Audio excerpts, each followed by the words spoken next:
Tip number 1 is the most obvious and annoying solution. It's basically to draw on it. Like, that's all you can do. I know it's hard to overcome the fear of ruining it, tarnishing the rest of the sketchbook aesthetic, but the first page is the same as all the other pages. It's new, blank and fresh, and if you feel like you messed up, you can just turn the page and carry on. It's not the end of the world. It's not. I don't understand the fear of the first sketchbook page. Like, I don't have it at all. I think I did have it to start with, but that was to do with expensive sketchbooks. When I bought expensive sketchbooks, I didn't like to draw in them at all. So basically that leads us on to tip number 2, which is buy cheap sketchbooks. Like I said, sometimes when we buy nice expensive sketchbooks, we don't want to ruin them and can cause us not to draw in them at all, never mind just the first page. Get cheap ones and keep getting them until you don't think twice about drawing on the first page, and then buy a more expensive sketchbook, like a couple of pounds up, and then keep on going that way, and then keep on buying more expensive sketchbooks until you're completely comfortable with it. Again, I just don't get it, so just draw on it. Like, it's not that hard. Sketchbooks are replaceable, and you have an abundance of creative stuff in your mind to draw, so it shouldn't be a problem really. Tip number 3 is to draw something that you're really comfortable with, that you know how to draw, like the back of your hand. That way you'll be less nervous to ruin it. So if you draw primarily faces, then draw a face. If you draw your own OC, then draw your own OC. Just draw something that you're completely comfortable with and you know how to draw it without even thinking. Basically, you could draw it with your eyes closed. Tip number 4 is to write a list on the first page of all the things that you want to focus on in the sketchbook. I've did this occasionally, and then I've drawn a little doodle to the side, basically a list of what I want to focus on. So if I want to learn anatomy, I will write anatomy down. If I want to focus on designing characters, then I'll write that down. Environments, backgrounds, whatever you want to work on, coloured pencil, watercolour, just things that you want to learn. And also like objects that you might want to draw. Maybe you'll write a list of things that you have found on the internet that you want to draw. I have plenty of lists on my website if you want to go and check that out, for you to pick things to draw from. But if you want to draw a list or write down a list like that, then you can do that and refer back to that first page every time you are stuck on what to draw. So it kind of like hits 2 birds with 1 stone. It's not really drawing, it's writing, but you just need to use it. So tip number 5 is to scribble on it in a corner, like a little scribble, so that way it's not blank and you don't feel like you're wasting it because you've already wasted it. And these are all in like quotation marks, because you're not going to waste it. Like, you're just learning and you're practicing in your sketchbook. Your sketchbook never needs to be shown by anybody else. So it shouldn't feel like you are wasting something when you're totally not. You're just, you're just practicing. So it shouldn't matter. But again, these are just tips just in case you do have this problem. Sorry about little noises in the background. That's my computer connecting, my camera connecting to the computer.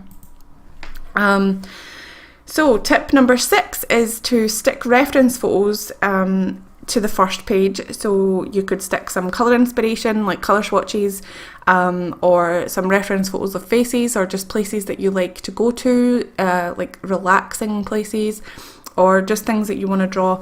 Print them out and stick them to your sketchbook so that you don't actually have to draw on it, but you're still covering it and using the space. I think this is really important as well. So tip number 7 is to use it as a media test page. Usually we test on the back of the sketchbook, but doing this will help obviously use that space in the sketchbook to fill it up with. So you can do that, just put a page behind it so that you don't, like a loose leaf paper behind it, so that you don't like bleed through any of your pens or pencils, and then you can do it that way. So tip number 8 is to do a meet the artist type page. So basically you just write your likes and dislikes and a little doodle of yourself and your supplies. This way you can it's like introducing the viewer of your sketchbook to your sketchbook and to yourself. So writing your likes and dislikes might include things that you like to draw, or might include just hobbies that you like to do outside of art. Obviously you could write down art as well, and then a list of your supplies, like drawing your actual supplies. And that's another bonus tip if you want to just draw the supplies that you use the most on the front of your sketchbook. It doesn't have to be in a masterpiece. You can just doodle them so that you know that that's the tools that you're going to use in that sketchbook, because sometimes people have sketchbooks for different purposes. So they might use them for just watercolour, or just coloured pencil, or just pencil. Tip number 9 is something that I didn't really want to put in this tips kind of thing, because I don't agree with it. I just think that it's silly. It doesn't work for me. I've tried it once as well when I had an expensive sketchbook. I just did this, but it didn't help. And basically it's to just open the sketchbook to a few pages in, or a random page in the middle, and then go back to the first page later. I definitely wouldn't recommend doing this, just because I tend to never go back to the first page if I leave it, and then that's a waste of paper. So unless all the other tips don't work and you're really struggling, then don't do it, because it's kind of like avoiding the problem rather than solving it. You need to look at yourself and ask yourself, why are you scared to draw on this page? Like, I really don't get it, but it's apparently a thing. So if anybody could comment down below and tell me why you are scared, if you are scared to draw on the first page, why? What's the reason? Is it because the sketchbook's expensive, or you're scared that you'll fail, or you don't want anybody to see it and somebody might, so you don't want to draw on it, or you just don't want to, you want to try and make your sketchbook perfect. Setting out to make your sketchbook perfect is not the best way to go. That will not make you draw every day. You need to just have a place to practice and doodle and not be scared, so that you can be inspired to draw every day and get better. I really don't get it, guys. Somebody explain, please. So then number 10 is to just have fun. Don't sweat it like it's just a sketchbook, like I said.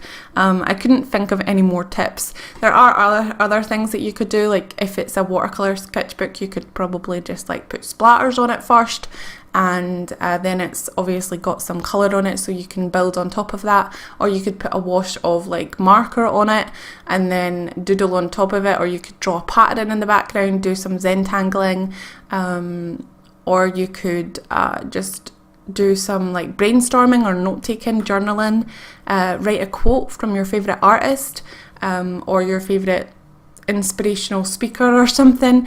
There's plenty of things that you can do. I just encourage you guys to just get a cheap sketchbook, open it and start drawing. It doesn't even matter what it is. Just don't think about it. Just draw it and try. Just try, guys, please. That's my 2 cents on it. Tell me what you think in the comments below. Do you think it's silly to have a fear of the first page of the sketchbook? Or have you got a legitimate fear? Tell me why. And tell me if you have any extra tips that I didn't mention in this video that you can give to the other people reading the comments to help them overcome this fear of drawing in the first page of the sketchbook. Thank you so much for watching, guys. Please remember to comment, like and subscribe, and also hit the notification bell if you want to get notified of the videos that I post. Thank you for watching, and I'll see you again next week. Bye.